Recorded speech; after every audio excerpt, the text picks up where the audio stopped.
How is little Benecia today? Good. You good? Is it hot today? Or is it raining again? It's very hot. It's very hot. It's always very hot in Jakarta. Sheesh. But it was raining yesterday, right? Yes. Yeah, that's what Glory said. Uh-huh. All right. So we got, well, who do you get? We got Lily and Jason done yesterday. So today we're going to get you done. Mm-hmm. You got your test papers? Yeah. Good. Did you see the new format? What format?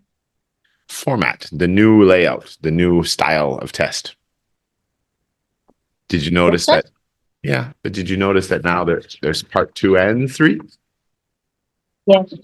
It's a little different. We're not going to do reading comprehension now because now we're in B1. We're going to have more conversation. So, are you ready to start? Yeah.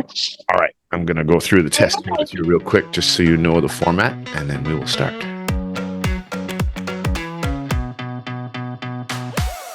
Yeah, it's like they say, if you really want to learn something, learn it to teach it. If you can explain it to your little brother, then you've learned it. If you can't explain it to your little brother, you didn't learn it. Yeah. All right, topic 2. The last lesson we had was about glaciers. Remember the glaciers? Yes. What's a glacier?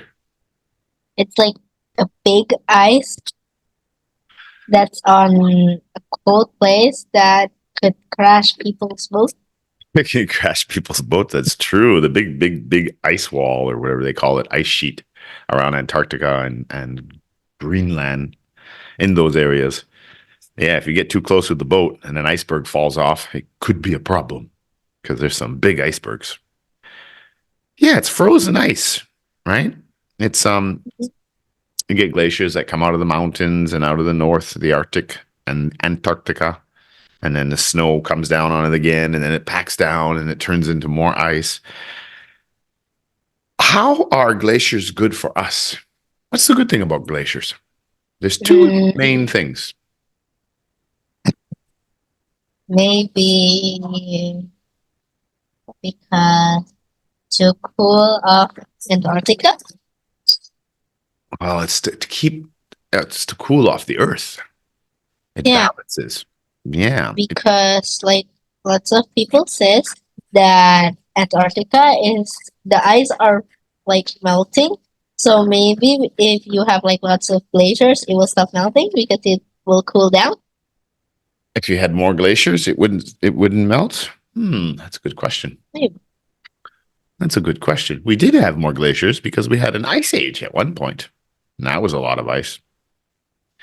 I don't think it would stop melting. I think it's always melting a little bit. But the thing is, like, around the equator, the center of the earth, right, where you are, because you're close to the equator. I think it goes right through Malaysia, through just north of Singapore is the equator. It's really, really hot in that area, right? You never get any snow. So if we didn't have the glaciers in the north and the south, the planet would be much hotter. All right, so the cold North Pole and South Pole and the hot center, it balances the temperature. So that's why it's really good for our weather. Yeah. There's one more reason that glaciers are very important. About the ice. So for polar bears and penguins to play? Drinking water. A lot of our fresh water comes from glaciers. But isn't glaciers dirty? No. But like the environment have like lots of germs, and what if it sticks to the glaciers and then when you drink the water there's lots of germs? Well, where do you think we get bottled water and fresh water? Mountains. Right. But how do we get the water from the mountain? When it's snowing. When That's it right. melts and it goes down. Exactly. Well, those are all snow caps and glaciers. Like there's some glaciers that are right out onto the water and out on the sea. That's where the icebergs fall off. But like when you look at the mountains and you see all the nice waterfalls, it's all the frozen snow and fresh water from the top that comes down and fills into our lakes. So that water, while it's moving down through the rocks and the salts and the earth, that's the mineral water, the really, really healthy water. When I worked in the mountains and we had little waterfalls and springs, we could always fill up our water bottles and get beautiful, fresh, cold water. Mm. But if you go down to the lake where the water goes to, it's called a freshwater lake, but you don't want to drink out of there because that water is still, it's not moving. Yeah. So there you have animals and fish and everything that live in there. Mm. So that's different. But if it's flowing from the mountains and a waterfall or something like that, or underneath the glaciers, you remember some of our videos, there's nice freshwater rivers that run under the glaciers as they melt little by little. We get a lot of the world's fresh water comes from glaciers. It was in our lesson. Huh. Mm. Okay. How can glaciers be bad for us? How could they hurt us? Oh, when there's like big glaciers, it can hurt us because when ships crash into the glaciers, we die because our boats sink. Well, we said that already. If you're too close to the ice shield or the ice, what do they call it? The ice sheet. Of course, if you're too close to it and a big piece of ice falls off, that's like being on a mountain and a big rock falls off. But it has something to do with global warming. Hmm? Something to do with global warming. What is global warming? Well, maybe because the sun is really hot. So if there's lots of glaciers, it could melt down the glaciers, then there will be lots of water, and then Yeah. the planet would be all turned into water, and no, there's no more Antarctica. Well, exactly. If the Antarctica melted and the Arctic Ocean melted, North Pole and South Pole, what's going to happen to the water, the oceans? It will rise up and will fill up the earth. Yeah, well, they won't fill up the whole earth, but they'll fill up a lot of the coastal places. Like Jakarta would be flooded. Yeah. A lot of the buildings would be underwater. My teacher said that there's already few mountains in Jakarta that's already underwater because the water keeps on rising up. That's what they keep saying. Um, it's a really debatable thing about global warming and climate change. Some scientists say that we're polluting the air and the planet's going to the caps, North Pole, South Pole are melting and the oceans are going to rise. But they've been saying that for 50 years. And, my grandparents' cottage and everything is still in the same place on the beach, on the ocean, and there's no extra water there. Where I grew up, the water hasn't changed, and Jakarta hasn't flooded yet. No. So there's a lot of scientists that think that this is just it's the normal path of Earth. What I've read is that every something like 50 to 70,000 years, the Earth gets colder and we have an ice age. Mm. That's like Canada starts freezing over, and then Antarctica reaches South America and Southern Australia and Southern Africa. And we know that again, 50, 70,000 years, we always have had, there's been like 3 ice ages in the last 200,000 years. And we know that the last ice age ended about 12,000 years ago, 11 or 12,000 years ago. And there's evidence to prove that. Geologists and all them can prove this with studies of the Earth and everything else.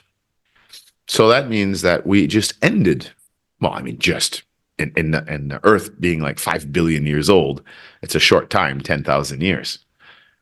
So we just finished an ice age. So that means we're not going to have another ice age for like 40 or 50,000 years. So a very long time. So we're in the process where the planet is warming up now. So basically it warms up a bit, it gets a bit hot, and then it cools off, and then it gets cold, and then it's just like a season.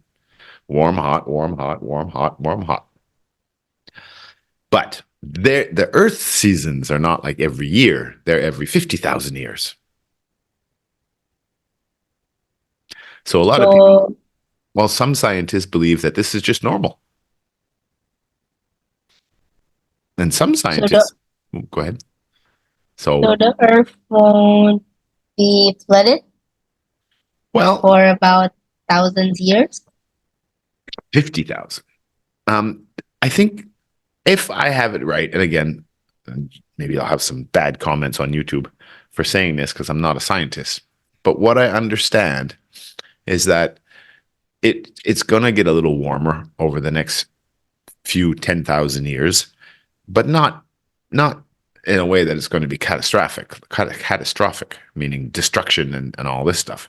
The water levels may raise a little bit, but then when it starts getting cold again, more ice will form and it'll take more water until the oceans will go down again.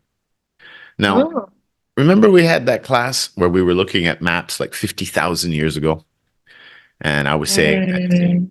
people could walk basically from Vietnam to Indonesia, Oh yeah. right? Because when the ice age was here, the oceans were very low. They were like 30, 40 meters lower than they are today, Oh. right? Because all the water's in the ice. But Oh. after the ice age happened, some 10,000 years ago, the water melted, and then all of a sudden, Canada was covered in under ocean all the way to the Rocky Mountains. 50,000 years ago, it was just completely frozen.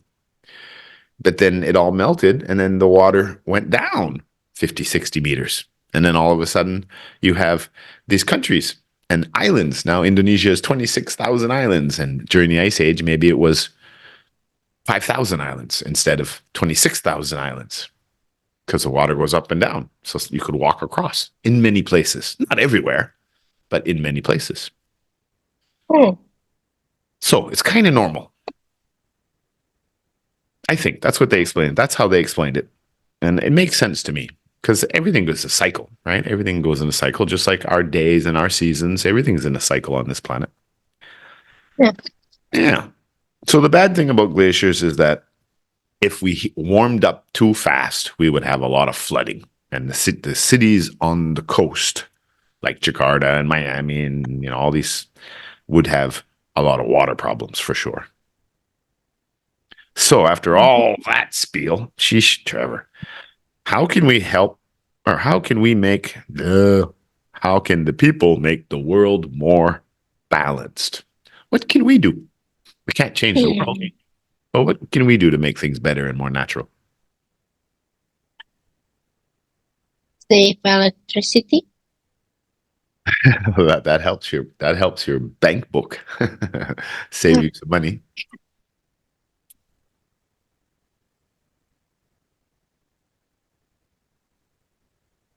Hmm.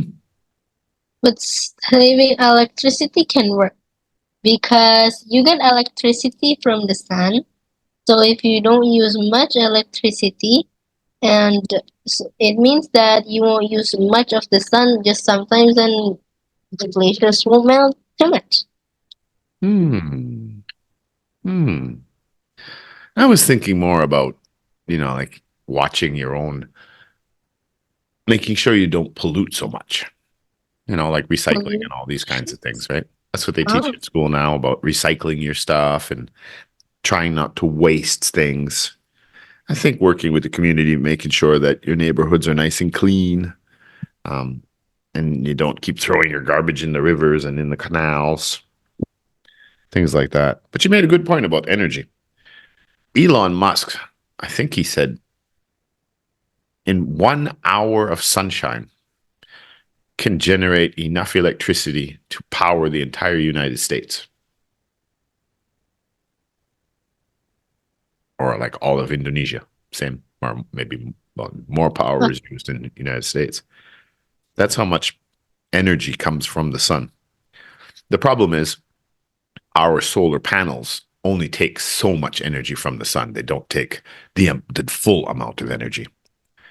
But apparently the sun has the energy. If we could learn how to harness that energy and get it, if we could do it properly, it has enough power to give the whole world enough power, and we would never have to use fossil fuels or electricity or anything like that.